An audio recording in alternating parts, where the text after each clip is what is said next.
বেগম খালেদা জিয়ার আর বিএনপি নেই। এখন বিএনপি হয়ে গেছে চাঁদাবাজ টেন্ডারবাজ সন্ত্রাসদের আতরঘর।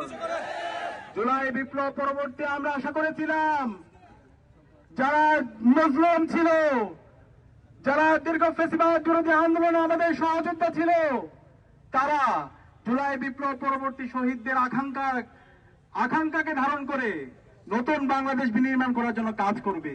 কিন্তু আমরা দেখতে পেয়েছি গত 1.5 বছর জুড়ে সন্ত্রাসের সাথে, চাঁদাবাজির সাথে, টেন্ডারবাজির সাথে, রাহাজারির সাথে যেই দলটি সবচেয়ে বেশি জড়িত ছিল তার নাম হচ্ছে বিএনপি। আমরা দেখতে পেয়েছি বিএনপি নিজেদের মধ্যে কনফ্লিক্টে 200-র অধিক মানুষকে মেরে ফেলেছে। যাদের হাতে নিজেদের দলের লোকরা নিরাপদ না, তাদের হাতে কিভাবে দেশ নিরাপদ? আমরা আশা করেছিলাম বিএনপির নেতা জনাব তারেক রহমান দেশে আসার পরে এই বিশৃঙ্খল বিএনপিকে তিনি সাবধান করবেন, তাদেরকে ঠিক করবেন। তিনি আসার পরে বলেছেন আই হ্যাভ এ প্ল্যান, এবং সেই প্ল্যান শুনে আমরা আশাবাদী হয়েছিলাম। কিন্তু আমরা এসে দেখতে পেয়েছি তার প্ল্যান হলো সারা দেশে 50-এর অধিক জায়গায় আমাদের মা বোনদের উপর হামলা করা। আরে ধিক্কার জানাই, নারীদের উপর হামলা করস, তোদের কি মা বোন নাই? শেম, লজ্জা।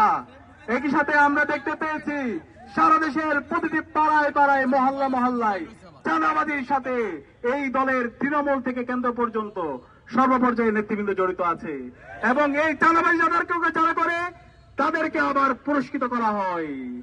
একই সাথে আমরা দেখতে পেয়েছি তার প্ল্যানের মধ্যে বাংলাদেশে জুলাই বিপ্লব পরবর্তী বাংলাদেশের প্রতিটি ক্যাম্পাসে যে গণতান্ত্রিক ধারা শুরু হয়েছে ছাত্র সংসদ নির্বাচনকে কেন্দ্র করে, সেই নির্বাচনকে জনাব তারেক রহমানের নির্দেশে নির্বাচন কমিশনের সামনে মত তৈরি করে এবং বিচার বিভাগকে প্রভাবিত করে শাহজালাল বিজ্ঞান ও প্রযুক্তি বিশ্ববিদ্যালয়ের ছাত্র সংসদ নির্বাচনকে বন্ধ করে দিতে।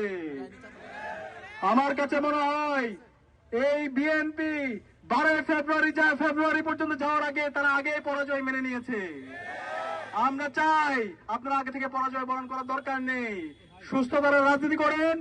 শহীদ জিয়ার যে বিএনপি, বেগম খালেদা জিয়ার যে বিএনপি, সেই বিএনপির আদর্শ বাংলাদেশপন্থী রাজনীতি করেন, তাহলে আপনাদের যে হারানো অতীত আছে সেটা ফিরে আসবে। আমি অনুরোধ করবো জনাব তারেক রহমানকে, এখনো সময় আছে, আপনার দলকে আপনি সংস্কার করেন। জুলাই বিপ্লবের যে আকাঙ্ক্ষা, শহীদদের যে আকাঙ্ক্ষা, সেটাকে ধারণ করেন।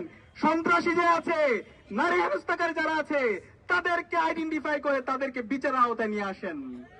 এবং আমরা দেখতে পাচ্ছি জনাব তারেক রহমান ঘন্টার পর ঘন্টা বক্তৃতা দেয়, কিন্তু তার সারা দেশের বক্তৃতার মধ্যে হায়ের পক্ষে আমরা কোনো ক্যাম্পেইন দেখতে পাই না। আরে ভাই, হায়ের পক্ষে যদি ক্যাম্পেইন করতে ভয় পান, তাহলে আপনার কি অবস্থান পরিষ্কার করে আপনি কি সেই ফেসিবাদী কাঠামোকে ফিরে আসতে চান? হাসিনার যে কাঠামো ছিল সেই কাঠামোকে ফিরে আসতে চান? আমরা বলতে চাই আপনার অবস্থান পরিষ্কার করেন। বাংলাদেশে যদি রাজনীতি করতে হয় এই হায়ের পক্ষে ক্যাম্পেইন করতে হবে, জুলাইয়ের আকাঙ্ক্ষাকে ধারণ করতে হবে, শহীদদের আকাঙ্ক্ষাকে ধারণ করতে হবে, ইনসাফের পক্ষে কথা বলতে হবে, এবং সন্ত্রাসী, চাঁদাবাজ, দুর্নীতিবাজদের বিরুদ্ধে জিরো টলারেন্স দিতে ঘোষণা করতে হবে।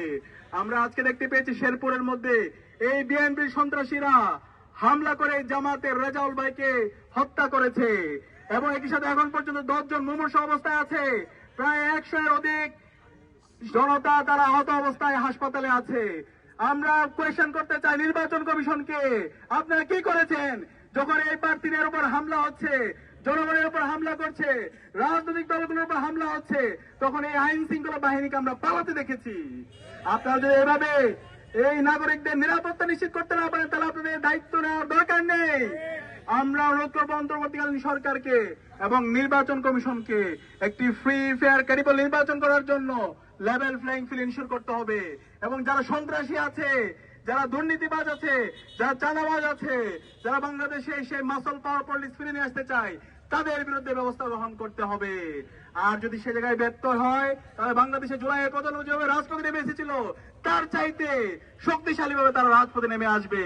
এবং সাবধান করতে চাই, যারা আমার মা বোনদের উপর হামলা করছেন, ওই কাপুরুষের দল, তোদেরকে সাবধান করে দিচ্ছি, আর কোন আমার মা বোনের উপর যদি হামলা হয়, তোদের ঠিকানা এই বাংলাদেশে হবে না।